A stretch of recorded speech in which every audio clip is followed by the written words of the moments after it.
Bonjour à tous et bienvenue dans cette nouvelle vidéo sur ma chaîne YouTube et on se retrouve aujourd'hui avec la review de l'épisode 10 de Vikings. C'était le mid-season final en fait parce que là les saisons de Vikings sont découpées en deux parties de 10 épisodes, ce qui fait une saison à 20 épisodes ils font ça depuis un an. Donc je vais vous parler de l'épisode, bien sûr je vais spoiler, donc si vous n'avez pas vu l'épisode je vous encourage à aller le voir. Et on va rentrer dans le vif du sujet.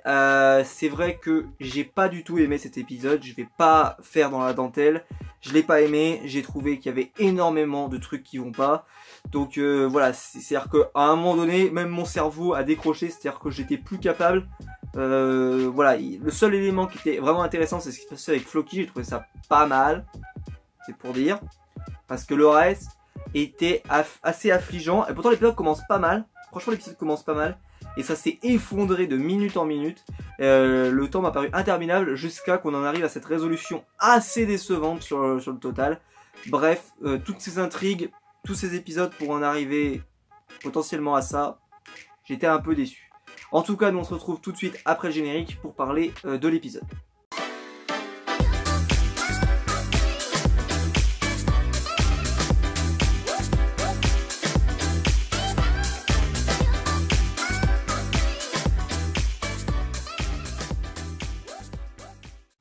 Alors, j'ai plusieurs soucis avec l'épisode, donc je vais essayer de poser une question et comme ça, vous arriverez mieux à comprendre où est le problème, pas où est selon moi le problème, parce que si vous l'avez aimé, c'est peut-être bien pour vous, parce que ça veut dire que vous êtes vraiment rentré dedans.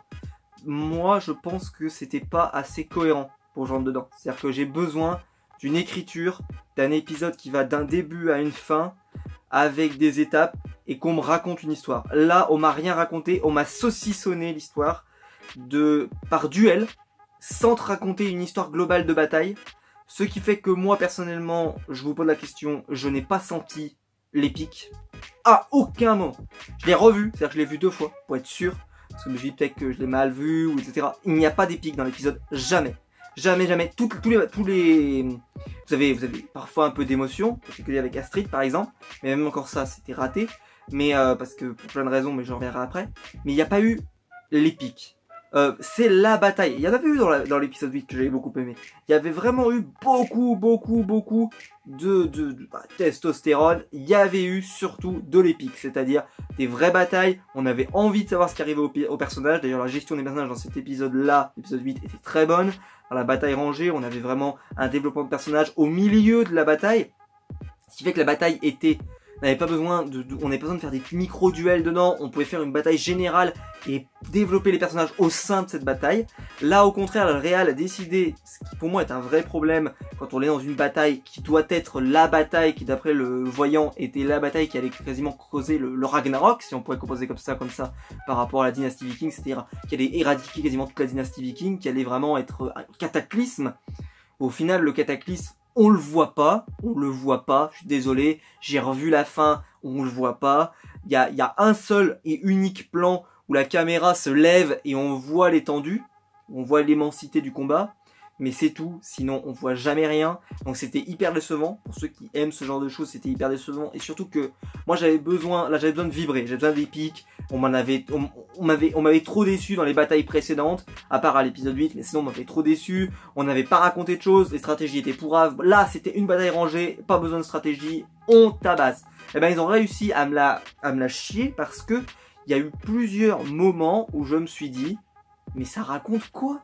Ça raconte quoi?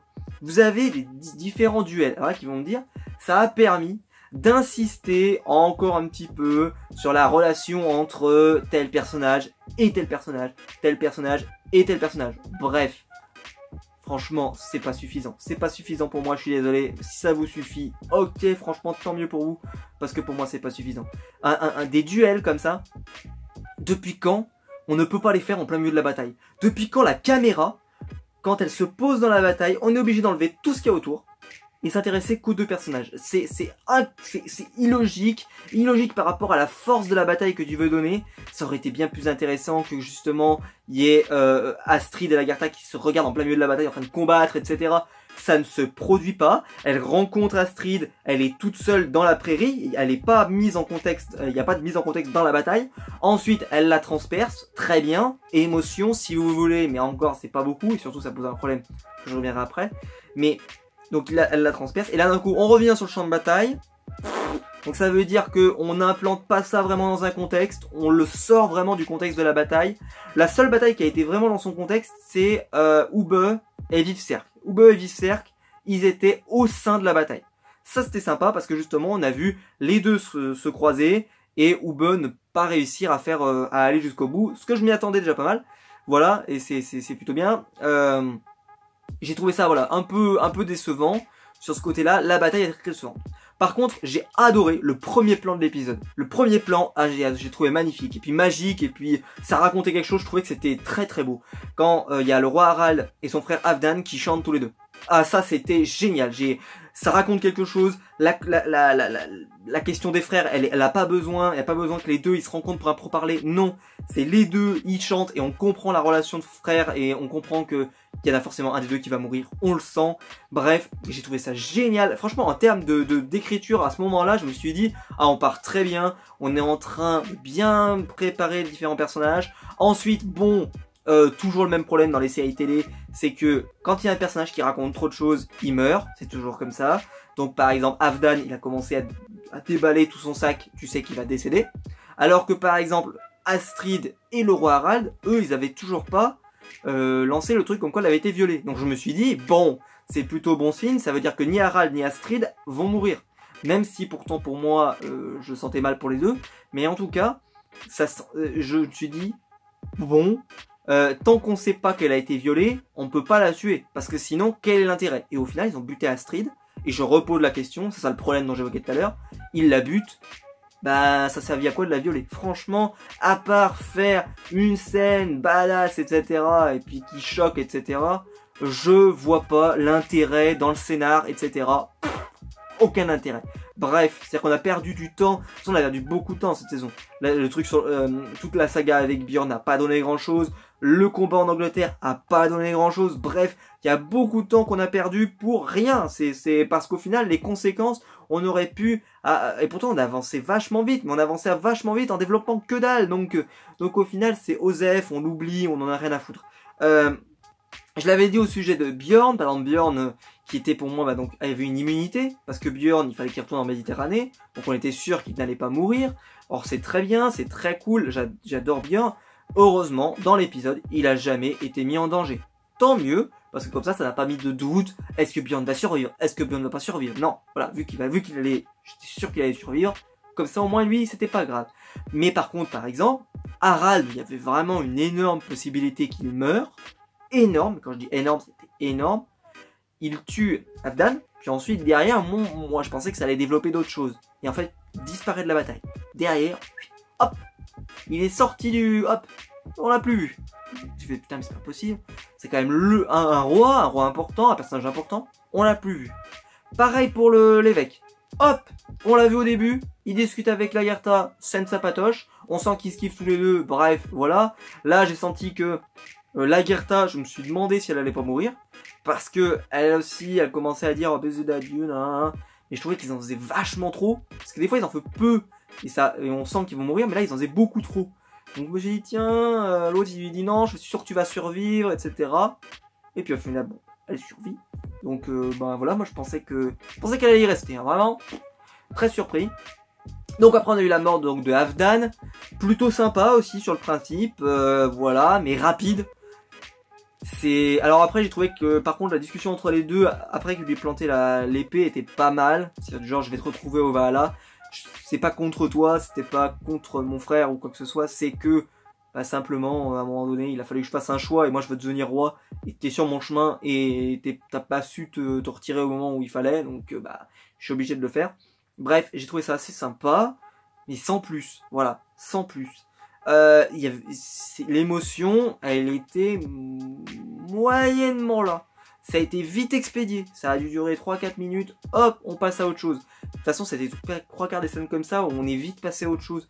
La mort d'Astrid, boum, elle meurt. Hop, on passe à autre chose. C'est bon, c'est terminé. On revient pas trop là-dessus. On n'a même pas le visage de Harald qui dirait Astrid, je sais rien. Ça coûtait quoi. Franchement, ça coûtait quoi. 2 minutes de pellicule. On ne fout plus à la pellicule depuis longtemps, mais bon, bref. Ça coûtait quoi. 2 minutes de 2 gigas de plus dans votre besace. Franchement, vous auriez pu nous le filmer, quoi. Vous filmez au moins la tête de Harald qui voit sa femme se faire trancher, j'en sais rien. Est-ce que c'était difficile? C'est comme si en gros, on nous avait dit Astrid ça compte. Voilà, Astrid elle se fait dérouiller, on saura jamais qu'elle s'est fait violer, c'est pas grave. Et par contre, de l'autre côté, bah Harald, lui par contre, la relation Harald-Astrid qu'on a développée pendant 8 ou 9 épisodes, eh ben elle servait à que dalle. Oh là là, c'est ça le délire. Donc j'ai été déçu, c'est-à-dire qu'il y a plein de relations qui ont été développées et qui n'ont pas donné grand-chose. L'évêque Aemon, on met un gros truc en avant avec la Lagertha, boum, milieu de l'épisode il disparaît. Oh but, hop là, je sais pas ce qu'il fait, il y a des champignons, ou potentiellement, je sais pas, aller prier, je ne sais où. Mais en tout cas, il a disparu, vaporisé, hop, c'est téléportation à la Stargate, il est plus là. Qui c'est qu'il y a eu d'autres qui a vraiment... Voilà. Alors le seul qu'on a vu, c'est Ivar. On l'a beaucoup vu. Enfin, bon, ça me dérange pas parce que je l'ai trouvé intéressant. Le problème, c'est que encore une fois, le même coup avec les flèches que celle où j'avais vraiment gueulé dans l'épisode 3. Là, c'est pareil. Il y a des énormes flèches qui arrivent. Il bouge pas d'un poil. Et il faut que tout le monde vienne le protéger, etc. Enfin bref. Et en final, il le protège pas tant que ça. Il pourrait vraiment en prendre une. Et comme par hasard, bah ça le touche pas. Enfin, j'étais assez déçu. J'ai trouvé que par exemple c'était assez sympa par contre ça que Bjorn et Ivar, parce que d'après ce qu'on avait compris c'était Ubbe qui était censé plus diriger, d'ailleurs ça c'est pas très clair, donc on pense que c'est plutôt Bjorn au final, mais Bjorn il arrive, il y a pas vraiment d'interaction avec Ivar, il se regarde, voilà, mais ça c'est pas ouf. Après Ivar fait un discours assez intéressant mais sans plus. Surtout qu'il se met debout, maintenant on voit quand même qu'il tient debout de manière, voilà, pas de souci. Il jette même sa canne, enfin bref, franchement, oh, ça va, on a compris, il tient debout maintenant, c'est bon. Il y a pas de souci. C'est juste que voilà, il peut pas courir, mais sinon, franchement, il est pas, on est loin du handicap qu'il avait au début où il rampait par terre, hein. On en est loin. Mais voilà, j'ai pas trouvé ça hyper intéressant. On a eu quoi d'autre? Bref, il y a eu plein de choses. On a développé pas mal de choses et au final il n'y a pas eu ce qu'on aurait voulu voir, enfin tout ce que j'aurais voulu voir, parce qu'après voilà, je vous ai cité à peu près tout ce qui s'est passé dans... Ah oui pardon, ah oui j'ai oublié un élément, pardon, j'ai oublié un élément. Donc Vif Cerc dégomme le fils de l'ancienne femme de Bjorn qui meurt, je me souviens plus de son nom mais bref il meurt. Osef, il meurt. Osef, on s'en fout. Je veux dire, ça fait de l'émotion. Oui, elle vient se jeter sur lui, ça fait de l'émotion. Mais c'était un personnage quand même qui était pas intéressant, pas développé. Franchement, on s'en fout. Je veux dire, dans cet épisode, il y a aucun personnage intéressant qui meurt, à part Astrid. Hein. Parce que Halfdan, oui, mais Halfdan, on l'avait vu venir. C'était soit lui, soit Harald. Et je voyais pas Harald mourir. C'était pas, enfin, je voyais pas Harald mourir, en tout cas, de la main d'Halfdan. Je le voyais plus mourir soit trahi potentiellement par Ivar, soit potentiellement par Bjorn ou par Ubbe ou j'en sais rien, mais ou par Lagertha, ça aurait pu être vachement classe. Mais voilà, sinon non, je voyais pas. D'ailleurs, j'avais fait pas mal de théories, mais elles se sont révélées quasiment toutes fausses parce qu'il n'y a pas eu, il y a pas eu beaucoup, parce qu'il n'y a pas eu grand chose en fait. Puis l'armée franc arrive et là Ivar il est tout content, etc. Mais si tu l'avais pas, voilà, hein, tu ferais pas le fier autant. Puis voilà, donc après à un moment où ils sortent l'armée franc, ils se replient et puis c'est terminé. D'ailleurs je me suis demandé pourquoi Ivar n'a pas envoyé l'armée franc au début. Il préfère sacrifier ses propres peuples, les propres vikings, plutôt que des étrangers francs. J'ai trouvé ça étonnant. C'est-à-dire qu'il les a envoyés vraiment à la fin. Alors que pourtant, il les aurait mis au début, ça aurait peut-être tué pas mal de francs, mais lui il s'en fout. Son armée, c'est l'armée principale. Parce qu'après, on peut supposer que potentiellement, ils vont retourner chez eux. Après, ils vont pas rester à vitam aeternam à cet endroit. Bref, enfin voilà, j'étais assez déçu de ce côté-là. Et puis voilà, alors ah si, il y a eu, voilà, Donc après, il y a eu au milieu une petite scène avec Margaret, pas mal. Alors elle, c'est vraiment le personnage qui est le mieux développé de toute la saison, aucun doute. Parce que de le début à la fin, c'est une connasse, et du début à la fin, c'est une connasse. C'est-à-dire qu'elle arrive, elle dit, moi, est-ce que je vais devenir reine? Je lui dis non. Est-ce que je vais devenir reine de Kattegat, pardon. Est-ce que Ube va devenir roi de Kattegat? Non. D'ailleurs, ça pose bien problème, parce que moi je voulais qu'Ube il devienne roi. Bon bref, c'est pas... Mais d'ailleurs, elle dit roi de Kattegat, il pourrait très bien devenir roi de Norvège. Ube. Il ne deviendrait pas roi de Kattegat, il deviendrait roi de Norvège. Non?